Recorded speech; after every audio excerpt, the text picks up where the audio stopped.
Investigating officer ఎవరైతే ఉందో వారిని కలిసి హైకోర్టులో తర్వాత 2 విషయాలు అడిగినారు. మీకు తెలిసిన విషయాలు చెప్పండి, తర్వాత డాక్యుమెంట్లు ఇవ్వండి. డాక్యుమెంట్స్ అన్ని కూడా గవర్నమెంట్ తో ఉంటాయి. తన దగ్గర ఎందుకు డాక్యుమెంట్లు ఉంటాయి? ఆ అన్ని డాక్యుమెంట్లు గవర్నమెంట్ దగ్గర అవైలబుల్ గా ఉన్నాయి. సో వాటిని అవి మీ దగ్గరే ఉన్నాయి, మీరు గవర్నమెంట్ దగ్గర నుంచి తీసుకోండి అనేది ఒకటి. తర్వాత ఇంకొకటి ఏంటంటే కోర్టులో కేసు పెండింగ్ ఉన్నది, రిజర్వ్ అయినది. పెండింగ్ అంటే ఆర్గ్యుమెంట్స్ కూడా కంప్లీట్ అయిపోయి జడ్జిమెంట్ రిజర్వ్ అయింది. జడ్జిమెంట్ వచ్చేదాకా మీరు దీన్ని వాయిదా వేయండి. ఎందుకనంటే సబ్సిడీస్ అయి ఉన్న దాంట్లో ఆల్రెడీ ఆర్గ్యుమెంట్స్ అన్ని కూడా చెప్పినాము. మా స్టాండ్ మొత్తం కూడా కోర్టులో చెప్పడం జరిగింది. ఏసీపీ వాళ్ళ స్టాండ్ కూడా వాళ్ళు చెప్పినారు. ఆ జడ్జిమెంట్ వచ్చేదాకా మీరు ఓపిక పట్టి మాకు అంత టైం ఇవ్వండి అని ఒక లెటర్ విచారణ చేసుకోవచ్చు. వినండి. ఈ లెటర్ సబ్మిట్ చేయడం జరిగింది. ఈ సబ్మిట్ చేయడానికి ఇది కలిసి సబ్మిట్ చేసేదానికోసము మేము వచ్చాము. తర్వాత అడ్వకేట్ సహాయకుడిగా రావడం అనేది ఫండమెంటల్ రైట్. అక్యూజ్డ్ కి అడ్వకేట్ సహాయకుడిగా పోలీస్ స్టేషన్ లో రికార్డ్ అయ్యే ఏదైనా సరే అసిస్టెన్స్, అడ్వకేట్ అసిస్టెన్స్ అనేది చాలా ఇంపార్టెంట్. అది ఫండమెంటల్ రైట్, రాజ్యాంగం ప్రసాదించిన హక్కు. ఆర్టికల్ 21 కింద రాజ్యాంగం ప్రసాదించిన హక్కు. ఫెయిర్ ట్రయల్, ఫెయిర్ ఇన్వెస్టిగేషన్ అనేది రాజ్యాంగం యొక్క హక్కు. ఆ హక్కును కూడా కాలదనే పద్ధతుల్లో మీరు అడ్వకేట్లను తీసుకురావద్దు అని అంటే, మరి అడ్వకేట్లను తీసుకురాకుండా నేను రాను ఎందుకు అని అంటే, ఈ మధ్యన ఒక ఇన్సిడెంట్ జరిగింది. పట్నం మహేందర్ రెడ్డి గారు మాజీ ఎమ్మెల్యే, మాజీ ఎమ్మెల్సీ, వారిని బజార్లో ప్లేన్ క్లోజ్ లో ఉన్న పోలీసులు అరెస్ట్ చేసి తీసుకొని పోయి అతను ఒక్క ప్రశ్న కూడా అడగకుండా అతను ఏదో కన్ఫెషన్ ఇచ్చినాడని మొత్తం అవాస్తవాలన్నీ కూడా రాసి ఆ కన్ఫెషన్ ఆయన ఇచ్చినాడని చెప్పి కోర్టులో వేసినారు. చివరికి ఏం చేయాల్సి వచ్చింది?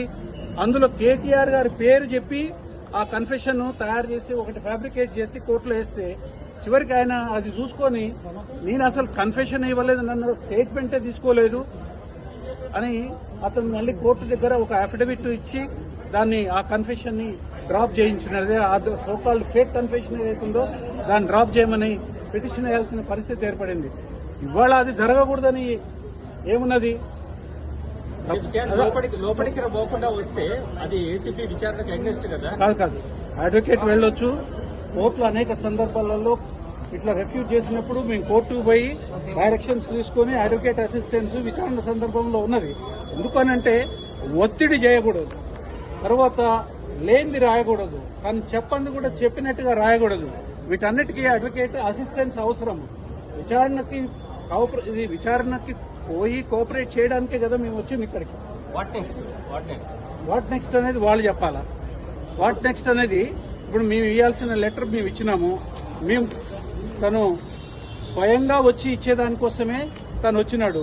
మరి తనని అలో చేయలేదు, అడ్వకేట్లను కూడా అలో చేయలేదు. ఏం అవసరం అండి? ఒక అథారిటీకి లోపలికి రానిస్తే ఏంటి ఇబ్బంది? ఒక మాజీ మంత్రి, ప్రజెంట్ ఎమ్మెల్యే లోపలికి రానిస్తే ఏంది? ఒక అడ్వకేట్ కూడా లోపలికి రానిస్తే ఏంది? ఏసీబీ ఆఫీసులో కూడా ఎంటర్ కానియకుండా బజార్లో నిలబెట్టి అవసరమా ఇది? మేము ప్రాధాయపడ్డాము. అథారిటీ యొక్క గౌరవంకి భంగం అవుతుంది. మీరు ఆఫీసర్స్ ఇట్లా రోడ్డు మీదకి రాకూడదు, మీరు వచ్చి ఇక్కడ తీసుకోకూడదు అని అంటే పర్వాలేదు, మీరు ఇక్కడే ఇవ్వండి, మీరు మేము అక్కడికి రానియమని అన్నాను. ఏం పద్ధతి? ఏం నడుస్తా ఉంది రాష్ట్రంలో? ఈడీ విచారణ కూడా ఉన్నది. ఈడీ విచారణకి కూడా పోతామండి. ఈడీ విచారణకు కూడా అటెండ్ అవుతాము. ఇవాళ అటెండ్ కావాలనే కదా పోయింది. అడ్వకేట్ రానియమనే నెపంతో ఇవాళ అక్యూజ్డ్ స్టేట్మెంట్ ఇవ్వడానికి సిద్ధంగా ఉన్నా కానీ స్టేట్మెంట్ తీసుకోలేదు. స్టేట్మెంట్ తీసుకోవాల్సింది అంటే మేము స్టేట్మెంట్ కూడా మేము చెప్పాము, కండిషనల్ గా చెప్పాము. ఈ జడ్జిమెంట్ వచ్చిన తర్వాత మీరు విచారణకు పిలవండి అని అన్నాము. ఒకవేళ కాదు అని అంటే మేము స్టేట్మెంట్ ఇస్తాం, దాంట్లో ఇదేం లేదు. కానీ అసలు లోపలికే రానియలే కదా. అడ్వకేట్ ఉంటే రానియమని అన్నది ఇదేంటంటే అడ్వకేట్ ఏమన్నా? అడ్వకేట్ అని అంటే officer of the court. Their duty is to uphold the legal process. ఇట్లాంటి అడ్వకేట్లను కూడా పోలీస్ స్టేషన్లకు రానియమని అంటే అక్యూజ్డ్ తో పోలీస్ స్టేషన్కి అడ్వకేట్ రాకపోతే ఎవరు వస్తారండి? ఎందుకు రానియట్లేదు? మీరు పద్ధతి ప్రకారమే చేయదలుచుకున్నప్పుడు ఎందుకు రానివ్వట్లేదు? దేనికోసం ఇవాళ మీరు ఆఫీసర్లను బయటకు పంపించి మీరు మా పిటిషన్ తీసుకోవాల్సి వచ్చింది? ఎందుకు రానియలేదు? ఏసీబీ ఆఫీసులకు ఎందుకు రానియలేదు? కేటీఆర్ గారు వచ్చినారు, అడ్వకేట్ నేను కూడా ఉన్నాను, ఇంకొక ఇద్దరు అడ్వకేట్లు కూడా ఉన్నారు. ఎందుకు రానియలేదని అంటున్నాను. దానివల్ల నష్టమైంది మీకు. మీరేదో కుట్ర చేయదలుచుకుంటే, మీరేదో తప్పుడు పని చేయదలుచుకుంటే తప్ప అడ్వకేట్ ఎందుకు ఉండకూడదండి? అడ్వకేట్ ఉంటాడు, సైలెంట్ గా కూర్చొని ఉంటాడు. ఏదైనా అవసరం ఉన్నప్పుడు, లీగల్ గా ఏదైనా అవసరం ఉన్నప్పుడు సహకరిస్తాడు. తర్వాత ఏదైనా జరగకూడదని జరిగినప్పుడు లీగల్ గా అబ్జెక్షన్ రేజ్ చేస్తాడు. కోర్టులోకి జడ్జీల దగ్గర నిలబడే అడ్వకేట్లకు పోలీసుల దగ్గర నిలబడే హక్కు లేదా? లేకపోతే న్యాయం సమ్మతించదా దానికి? ఇది ఏం పద్ధతి అని విచారణ చేయాలనే ఉద్దేశం లేదు అనిపిస్తుంది. ఎందుకంటే అందులో కేసు లేదు కాబట్టి ఏదో ఒక అనవసరమైన కారణాలు, ఆధారాలు లేని కారణాలు తీసుకొని ఇవాళ కాకుండా చేయడం అనేది ఇవాళ ఏసీబీ వాళ్ళే చేస్తున్నారు, గవర్నమెంట్ చేస్తుంది. నాకు తెలిసి ఏసీబీ వాళ్ళకి ఏమైనా దీంట్లో స్వేచ్ఛ ఉన్నదో లేదో నాకు తెలియదు. ఎందుకంటే ఒకటే ఫోన్లు మాట్లాడుతూ ఉన్నారు, అక్కడ ఆపేసేసి ఫోన్ మాట్లాడుతూ ఎవరితో మాట్లాడుతున్నారు ఫోన్లు? అవసరమేముంది? అరే ఒక మాజీ మంత్రి తర్వాత ఇవాళ ఎమ్మెల్యే చట్టసభలలో చట్టాలు చేసే అతను తన మీద నోటీస్ ఉన్నది.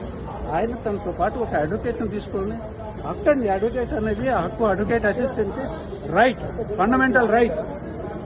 తీసుకొని వస్తే మీ అడ్వకేట్ ఉన్నాడు కాబట్టి నేను లోపలికి రాని అంటే దీని వెనకాల ఉద్దేశాలు తప్పనిసరిగా ఇదేదో ఒక డ్రామా ప్రహసనం లాగా చేయాలనే ఉద్దేశమే తప్ప ఒక పద్ధతి ప్రకారం ఏమన్నా ఉంటే విచారణ చేయాలనే కోరిక ఏజెన్సీకి ఉన్నట్టుగా మాత్రం కనిపించట్లేదు.